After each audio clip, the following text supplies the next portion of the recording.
Le Seigneur Jésus a dit, certaines personnes de l'assemblée de Sardes semblent très vivantes en apparence, mais en réalité elles sont mortes. Celles qui sont mortes, on les laisse alors mortes. Mais, il y a aussi des personnes, comment dire, le Seigneur a dit, c'est pourquoi tu dois veiller, affermis ceux qui restent, ceux qui sont sur le point de mourir. Que signifie ce qui reste?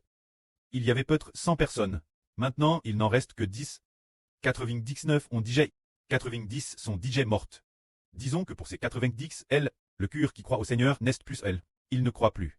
Donc, ils sont comme morts. Le Seigneur a dit, tu dois veiller, affermis ceux qui restent et qui est sur le point de mourir. Cela signifie de demander aux frères de l'assemblée de Sardes, aux frères responsables, de veiller, d'affermir ceux. Il n'en reste plus que 10 maintenant. Il faut les affermir. Ils sont tous sur le point de mourir, ce qui signifie qu'ils vont bien cesser de croire. Il s'agit de les affermir. De peur que leur cœur croyant au Seigneur ne meure, qu'ils ne croient plus. Alors elle n'ira pas. Le Seigneur a dit, regardons. Il y avait autrefois une assemblée appelée ceux. L'apôtre Paul a écrit un livre, appelle El Péter au PH-sien. Non, c'est El Péter aux Galates, c'est celle des Galates. Ses frères et sœurs, elles, croyaient au Seigneur à l'origine. Plus tard, ils ont cru. Ce n'était plus croire au Seigneur. Eux, ils ont progressivement transformé leur foi au Seigneur en une foi. Ils voulaient croire en la circoncision, devoir recevoir la circoncision, croire au sabbat. Ceux se sont progressivement détournés du Seigneur. Ils ont progressivement cessé de croire au Seigneur, ou leur cœur croyant cesse gare. Si c'est ainsi, leur vie va progressivement se décher. C'est pourquoi l'apôtre Paul a écrit une lettre pour affermir ce qui reste, ceux qui sont sur le point de mourir, pour les affermir, de peur qu'ils ne croient plus au Seigneur. Prier en ne croyant plus au Seigneur.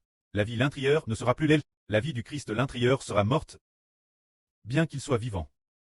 Vivant en apparence, mais l'esprit l'intérieur est sur le point de mourir. Le Seigneur a dit, car j'ai vu tes œuvres, devant mon Dieu. Rien n'est parfait. C'est pourquoi tu dois te souvenir. Comment tu as comment tu as entendu. Et tu dois garder et te repentir. Si tu ne te repens pas, je viendrai comme un voleur, je surviendrai vers toi soudainement. Et quelle heure je viendrai vers toi? Tu ne le sauras absolument pas. Se dire qu'il faut veiller, il faut se repentir et croire. De peur que la vie ne soit plus l'aile. Les quelques assemblées précédentes. Par exemple, Fèche Smyrne, Pergame Thyatire.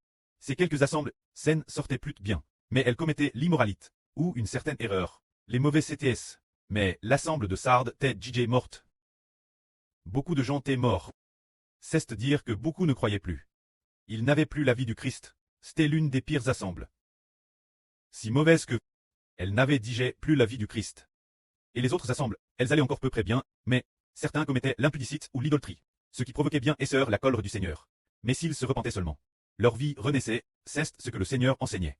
Puis le Seigneur dit encore, cependant, Sardes, tu as encore quelques personnes qui n'ont pas souillé leurs vêtements.